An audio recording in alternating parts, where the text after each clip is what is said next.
आपल्याला सर्वांना कल्पना आहे की एकनाथ शिंदे साहेबांच्या नेतृत्वाखाली बाळासाहेबांच्या विचारांनी आज आम्ही याच ठिकाणी काम करतोय आणि काम करत असताना ह्या माझ्या आज पक्षप्रवेश करणाऱ्या गावातील लोक, कार्यकर्ते, महिला, भगिनी सगळ्यांना आज त्यांना वाटलं की आपले आमदार हे गोरगरिबांचे आमदार आहेत, गावातली विकास कामं करणारे आमदार आहेत आणि म्हणून करता त्यांनी आज जाहीर पक्षप्रवेश मोठ्या प्रमाणात म्हणजे जवळजवळ 650 ते 700 लोक आज हे पक्षप्रवेश करते झालेले आहेत। आमची काय थोडी पूर्वी लोक होती आणि आता ही लोक असे एकत्र आल्यानंतर इथे कमीत कमी 850 ते 900 मतांचा हा गाव आहे आणि त्यामध्ये निश्चितच माझ्या ह्या जिल्हा परिषद मतदारसंघ, पंचायत समिती मतदारसंघाला एक नवी ऊर्जा ह्या गावाच्यामुळे मिळालेली आहे।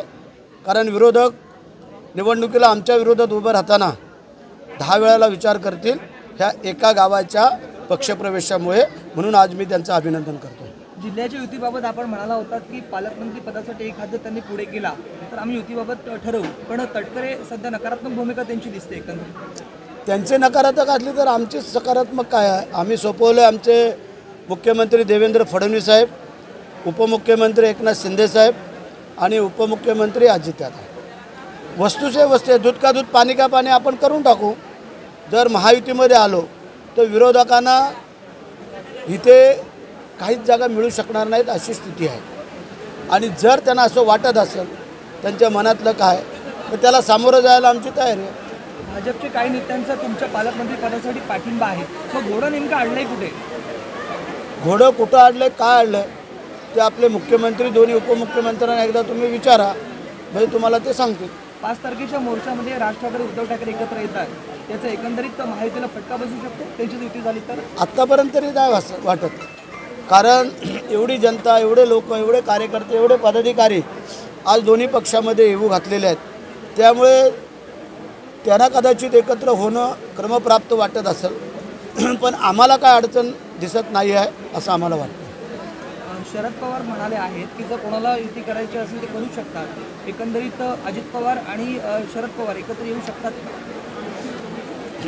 त्यांचं आम्ही नाही काय सांगू शकत। शरद पवारांच्या मनातलं आणि ध्यानातलं आत्तापर्यंत कोणच काय सांगू शकलेलं नाही आहे, त्यामुळे त्यांच्यामध्ये काय बोलणं मला उचित वाटत नाही। एकीकडे शिवसेना आणि मनसे एकत्र येण्याचं म्हणजे ठाकरे गट आणि मनसे एकत्र येण्याचा प्रयत्न आहे, मात्र नाशिकसारख्या शहरातून विलास शिंदेसारखे मोठे नेते शिवसेना ठाकरे गट सोडून शिवसेनेत दाखल होते, कसं?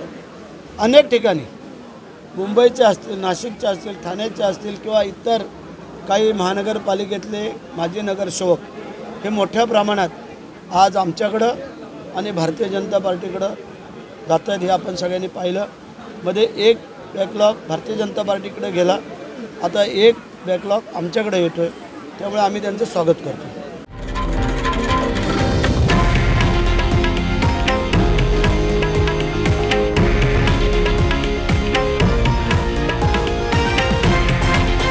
हे आहे देशातील नंबर 1 न्यूज नेटवर्क आणि आपण पाहत आहात TV9 मराठी, एकमेव।